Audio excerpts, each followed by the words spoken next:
Live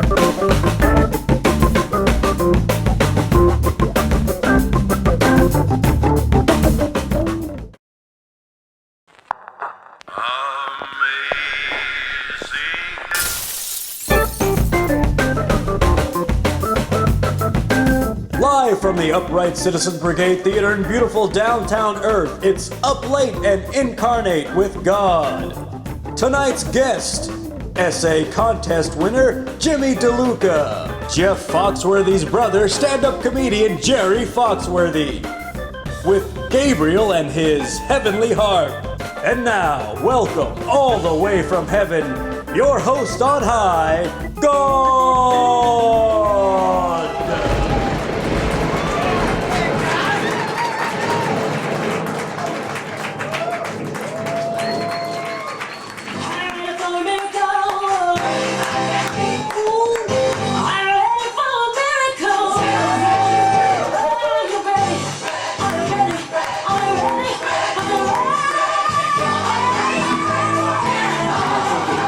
Hello, how is everyone doing tonight? It is good to see you all. I don't get this hands-on usually. It's nice to see everyone this close. But first, before we start the show, I'd like to give a shout-out to my right-hand angel, Gabriel and his heavenly harp, everyone. Let's hear it for him. Wonderful, wonderful. And as always, this section of the audience, my apostle posse, everyone. Ooh, yes, I love those guys.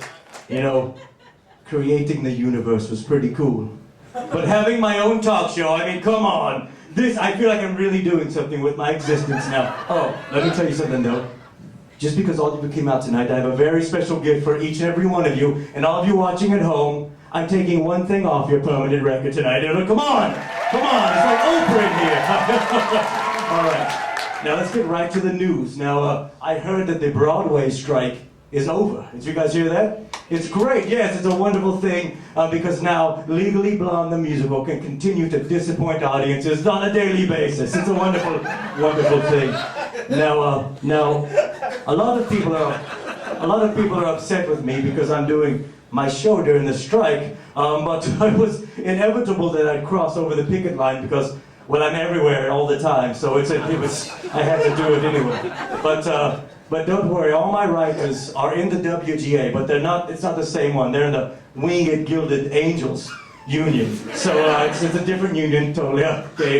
Gabe, did you get a little wacky weed before the show tonight, Gabe? I'm sorry, you just cracked me up with all that stuff, God. You are such a kiss. You're such a kiss ass. All right. I'm exactly as you made me. Exactly. Don't you ever forget it. Now, also, I heard another show that's coming back onto the air against the writer's strike is the Carson Daly Show, which spurred a lot of industry people to say, Carson Daly has a show?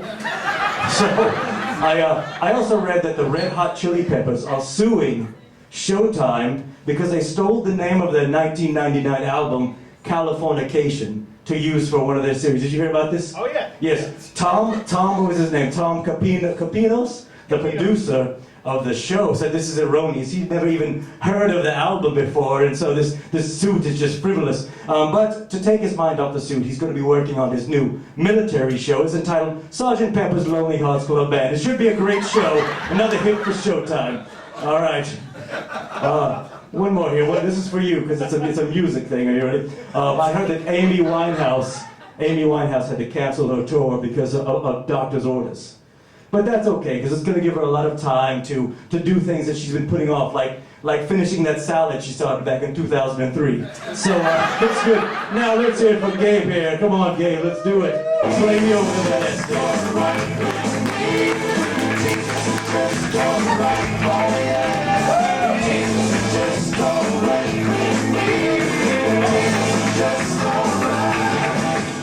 I love that song, Gabe. I know you love that song. Oh, you love that song so much. It's great. And you know what, Gabe? Is it omnipotent in here, or is it just me? God, you slay me with that one every time, and then you bring me right back to life. I apologize. I do that joke all the time, and he has to hear that all the time. I do apologize. But we have a new audience tonight, so it's new to them, right? So I thought we'd do a bit here, since we have the big magic screen. Now, this is a bit a lot of people that watch me on the internet like to see. It's a bit where I tell you animals that didn't make it on the ark. Now I created a lot of animals, and when I was putting them on the ark, a lot of them weren't so great. So I told Noah he could skip a couple. You know what I'm saying? It lessens his workload. Exactly. I gave him a lot to do. So, you know how many cubits that boat for? No, in 40 days, that's a short amount of time. I know, that movie was terrible, and no one asked me about that either. No one got my permission for that. Well, my lawyers are working on that right now. But let's go ahead and go. Play the. You do an intro song for this? Oh yeah. All right, here we go. Animals omitted from the ark. They ain't gonna get on. That's the best you could do? That's the best you could do. All right, so omitted animals is what this is called, by the way. Now, this first animal, I invented this animal for underprivileged children because they can't afford pets like dogs and cats. So I wanted to create a pet that poor children could afford. It comes in a can. You could buy it at the store. Here it is. It was called the Spamster. And, unfortunately, it was just not very much fun to pet, and it smelled like feet. So, you tried to hug that thing, it would shoot right out of your arms. Yeah, it was fun to kind of mold into shapes, but after about a week, not so much fun. This picture actually is not out of focus. This is called the Blur-Aff. And the reason I created this one is because I thought it would aid in him getting away from predators, because the tiger would like rub his eyes and say, "Am I going blind? I gotta go get my eyes checked," and he'd get away. But one giraffe was enough. Now this next, lots of monkeys, lots of different species of monkeys. So I figured I could nix a couple of those right out of the gate.